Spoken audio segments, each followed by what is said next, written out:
नमस्ते, मैं राजविंदर और आज हम बात करेंगे कि प्योर ओसीडी क्या होता है। उससे पहले समझ ले कि ओसीडी क्या है।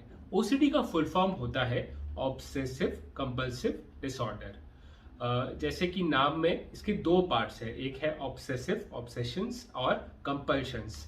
ऑब्सेशंस होते हैं वो इंट्रूसिव थॉट्स, वो विचार जो हमें नहीं चाहिए पर वो बार बार हमें आ रहे हैं। वो विचार हो सकते हैं, फीलिंग्स हो सकती है, सेंसेशंस हो सकते हैं, अर्जेस हो सकते हैं। फॉर एग्जांपल कई लोगों को पेशाब की जैसे ऐसा लगता है कि उनको बार बार पेशाब आ रहा है, तो वो अर्जेस होते हैं। कई लोगों को थॉट्स आते हैं, चाहे सेक्सुअल थॉट्स हो या रिलीजियस रिलेटेड थॉट्स हो, वो थॉट्स जो उनको नहीं चाहिए तो भी वो बार बार आ रहे हैं।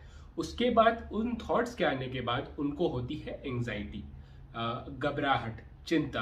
और वो घबराहट को रोकने के लिए करते हैं कंपल्शंस। कंपल्शंस मतलब वो एक्शन जो उनको करने ही पड़ते हैं, क्योंकि अगर वो ना करे तो उनकी एंजाइटी बढ़ती रहेगी। तो वो एंजाइटी को रोकने के लिए वो कंपल्शंस करते हैं। जैसे कि कई लोग हाथ धोते हैं, या कई लोग कोई मंत्र पढ़ने लगते हैं, या कई लोग कोई चीज को बार बार टच करने लगते हैं। कई लोग जैसे कि फॉर एग्जाम्पल टेबल के जो सरफेस है, टेबल को 15 बार टच करेंगे तभी मुझे शांति मिलेगी। कई लोग ऐसा करते हैं। कई लोग कुछ नंबर की गिनती करने लगते हैं। तो ये होते हैं कंपल्शंस जो एंजाइटी को रोकने के लिए करते हैं लोग। अब प्योर ओ में ये बोला जाता है, जैसे नाम से अगर हम देखा जाए, प्योर ओ में ओ मतलब ऑब्सेशंस। प्योर ओ में लोग कहते हैं कि वो दोज आर प्योर ऑब्सेशंस, उसमें कोई कंपल्शंस नहीं होते। पर ये नाम मिसलीडिंग है, ये नाम गलत है, क्योंकि प्योर ओ में भी कंपल्शंस होते हैं। ओसीडी में कंपल्शंस होते ही है, चाहे आपको कैसा भी ओसीडी हो। तो जो प्योर ओ में क्या होता है कि जो कंपल्शंस होते हैं वो मेंटल होते हैं, वो मन के अंदर ही होते हैं, वो हमें दिखते नहीं है लोगों को, इसके लिए उनको लगता है कि कंपल्शंस ही नहीं है। फॉर एग्जाम्पल अगर कई लोगों को रिलीजियस ओसीडी होता है, तो अगर कोई उनको भगवान के प्रति अगर गलत विचार आने लग गए, तो वो क्या करते हैं कि वो ना कोई मंत्र पढ़ने लगते हैं या 1 to 50 गिनती करने लगते हैं। ठीक है, तो वो जो भी अपने कंपल्शंस कर रहे हैं वो उनके मन में है, राइट। तो वो हमें दिख नहीं रहे हैं। तो उसकी वजह से लोगों को लगता है कि ये तो मतलब ऑब्सेसिव कंपल्सिव डिसऑर्डर नहीं है, या तो फिर आगे चल के उसको ये नाम दे दिया गया कि ये सिर्फ प्योर ऑब्सेसिव डिसऑर्डर है, इसमें कोई कंपल्शन नहीं है। बट अगर आप देखो डिफरेंट तरीके के, जैसे फॉर एग्जांपल हार्म ओसीडी में भी, और रिलीजियस ओसीडी या सेक्सुअल ओसीडी, जैसे होमोसेक्सुअल या हेट्रोसेक्सुअल ओसीडी जो होता है, सेक्सुअल के सब पार्ट्स, उसमें भी ये सारा प्योर ओ मतलब मेंटल कंपल्शंस ही होते हैं। फॉर एग्जाम्पल जैसे किसी को अगर सेक्सुअल ओसीडी हो, सेक्सुअल तरीके के उनको थॉट्स आते हैं, तो वो मेंटल जो कंपल्शन है वो क्या करेंगे। फॉर एग्जाम्पल कोई उनको सेक्सुअल प्रवृत्ति का कोई सेक्सुअल रिलेटेड थॉट आया, तो वो ये सोचने वो या तो 1 to 100 गिनने लगेंगे, या तो वो उस थॉट को रैशनलाइज करने लगेंगे, लॉजिक देने लगेंगे कि अरे यार ये थॉट मुझे पहले तो कभी नहीं आया।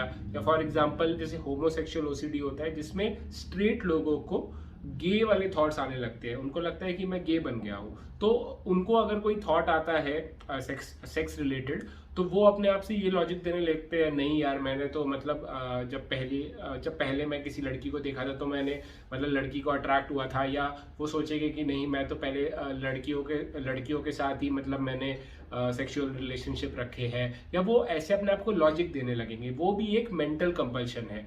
ऐसा होता है ओसीडी के पेशेंट्स में कि वो 2-3 घंटे इसमें लगे रहते हैं, बस अपने आप से ही लड़ते रहते हैं अपने थॉट से। That is a mental compulsion. वो या तो वो अपने बार बार अपने आप को चेक करने लगते हैं। फॉर एग्जांपल जैसे सेक्सुअल ओसीडी में वो अगर किसी लड़के को देख लेंगे तो वो अपने आप को चेक करते रहेंगे कि क्या मैं सेक्सुअली एक्साइट हो रहा हूँ, क्या मतलब मुझे वो पसंद आ रहा है, क्या मेरी बॉडी में फीलिंग्स क्या हो रही है। तो वो अपने आप को चेक करने लगते हैं। कई लोग क्या होता है कि जैसे मैंने आपको बताया, नंबर गिनने लगते हैं, कोई मंत्र पढ़ने लगते हैं। चाहे ये भी हो सकता है कि अगर कोई थॉट आया कि जैसे हार्म ओसीडी में जैसे थॉट आया कि मैं अपनी सिस्टर को चाकू मार दूंगा, तो वो तभी उस थॉट से अपोजिट एक थॉट बोल देंगे कि नहीं, मैं तो अपनी सिस्टर से प्यार करता हूँ, मैं चाकू नहीं मारूंगा, मैं तो उसको जाके मिठाई दूंगा या चॉकलेट दे दूंगा। वो उसको थॉट का जो उल्टा थॉट बोलने लगते हैं। फिर होता है कि जैसे मंत्र पढ़ना, और कई या तो थॉट को रिपीट करते रहते हैं, किसी वर्ड को रिपीट करते रहते हैं। फॉर एग्जांपल एक मैं पढ़ रहा था, एक जो पेशेंट है वो बार बार डेथ वर्ड को रिपीट करती रहती थी, या कोई वो फॉर एग्जांपल स्ट्रेंथ करके, कोई भी अगर जब ओसीडी का थॉट आए तो स्ट्रेंथ स्ट्रेंथ स्ट्रेंथ ये बोलते रहते हैं। तो ये हो गया सब मेंटल कंपल्शन, वो सब दिमाग के अंदर चल रहा है, इसके लिए लोगों को दिखता नहीं है कंपल्शन, और इसके लिए लोगों को लगता है कि ये तो प्योर ओसीडी है, सिर्फ ऑब्सेशन वाला। बट जैसे मैंने आपको बताया कि ये नाम ही आपको मिसलीड करता है, आपको गलत जगह पे लेके जाता है। प्योर ओसीडी में भी कंपल्शंस होते हैं, और अनफॉर्चुनेटली जो प्योर ओ के जो मरीज होते हैं वो लोग उनको बहुत ही कम सहायता मिलती है, क्योंकि उनको समझ ही नहीं आता कि उनके साथ हो क्या रहा है।